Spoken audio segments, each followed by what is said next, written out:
If you're struggling to feel heard by your partner, this episode is for you. Hi, and welcome to Adventures in Relationship.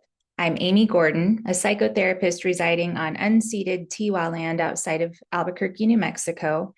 I'm a pact-oriented couple therapist, and my individual therapy toolbox includes a number of modalities, including IFS and somatic experiencing. I'm a disabled, anti-Zionist, Jewish, queer femme, and today I want to talk about how we affect our partners, how they affect us, and how important it is to communicate how we're affected by each other. I can't stress enough the importance of learning to share with your partner how they affect you when they say or do this or that. I'm not talking about like this being the most important skill in relational communication, but I think it's incredibly important, incredibly effective, and often overlooked in the models and literature that are out there, which often focus on expressing feelings and making requests. When I work with couples on their conflict management, which is usually a train wreck when people come into couple therapy, I almost always witness a complete lack of each partner's expression of how one partner is affected when the other partner says or does, fill in the blank.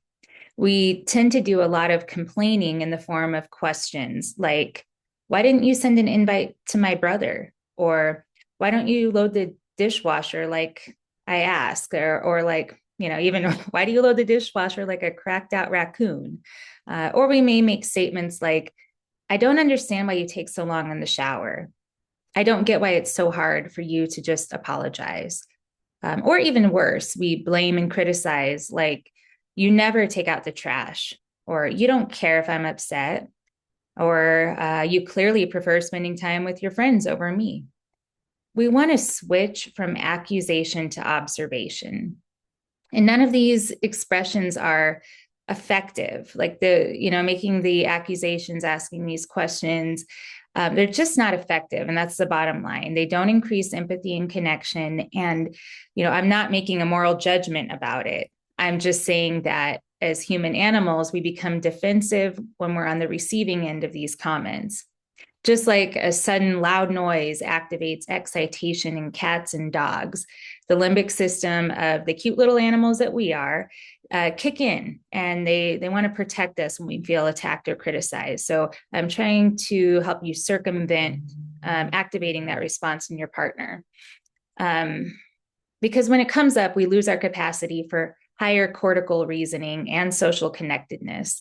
So ultimately, what I'm saying is that it's self-sabotaging to talk to our partners like this if we actually desire change. We can be more skillful, and I want to keep it simple for you. I'll probably come back to this point, but just switch accusation to observation. Most communication models emphasize sharing feeling words, but I think these can be really hard to identify for some people, and they can be awkward, or some people express trying to use these models as feeling robotic, or there's another word I hear a lot, robotic, or I can't remember. Anyway, they're just not always necessary. So our partners, we tend to be innately motivated to keep our partners happy. So our partners are innately motivated to keep us happy because it's self-serving to do so. And we don't need to provide a monologue or a litany to get our needs met. We just need to move from accusation to simple observation. And there are a lot of techniques for learning to improve communication. Dialectical behavioral therapy, or DBTs, Dear Man, Give Fast, is a really long acronym that breaks down all the things to keep in mind when communicating. And models like nonviolent communication and the Imago method are out there too. They're all really great to learn and will definitely improve the quality of communication in your relationship, especially if both partners commit to practicing the methods. But like I said, a lot of people find these methods too structured and really just can't put them into practice. It's just too challenging to put them into practice when they're already upset about something. So the most important piece of all of these models is just to use I language. That's what I want to emphasize. We want to use I language because it diffuses our partner's defensiveness. I language is what changes an accusation to an observation.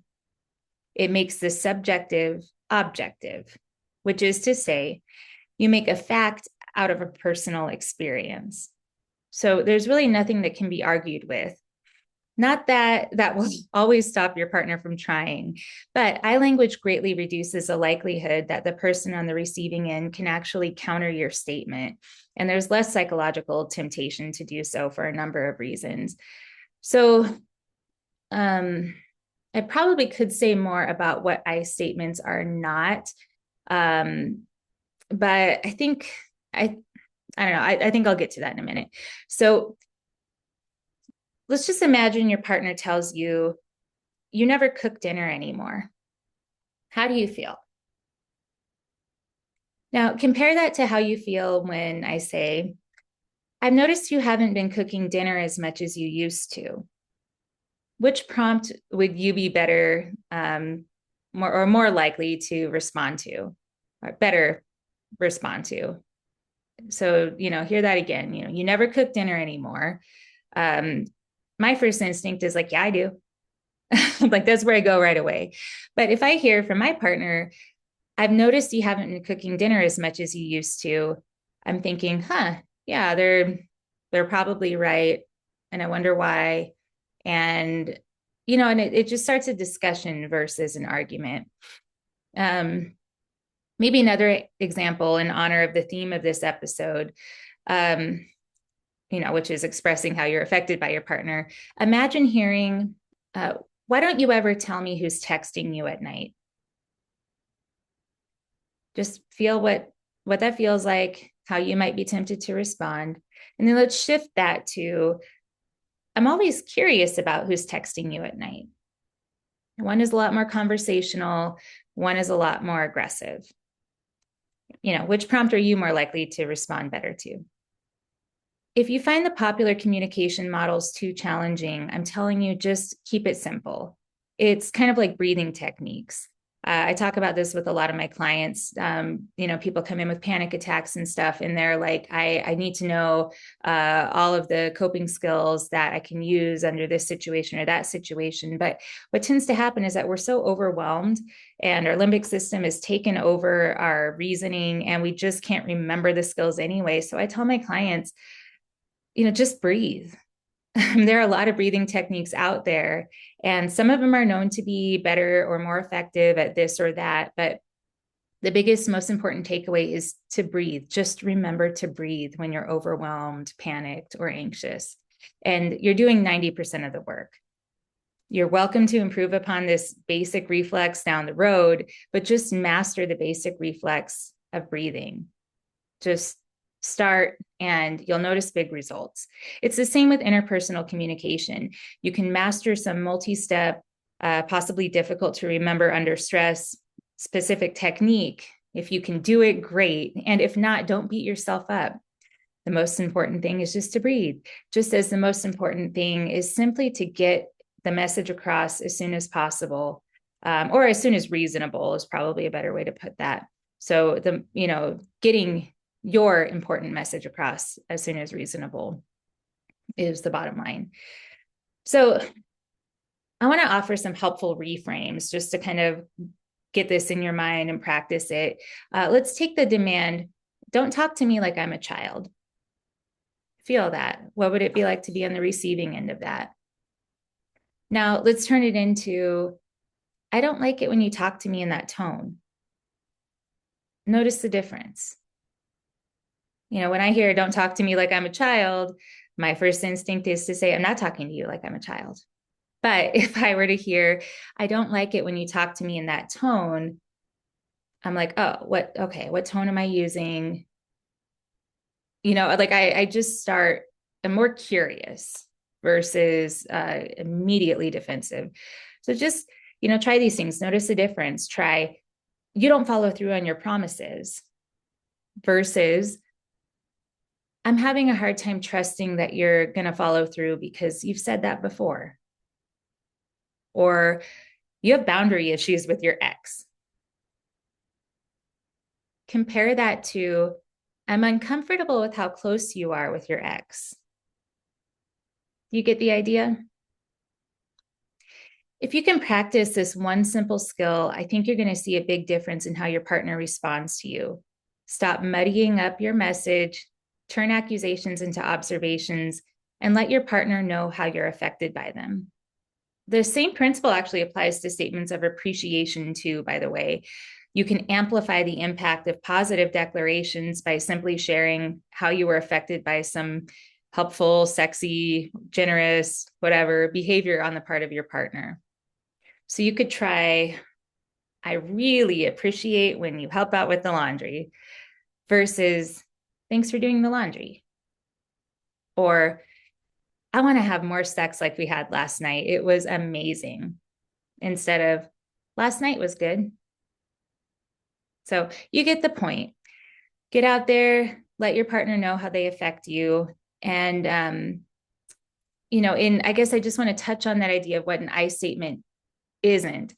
An I statement, how we tend to fuck up I statements is by throwing I into an accusation. So it might be something like, if an accusation is like, you never help out with the kids.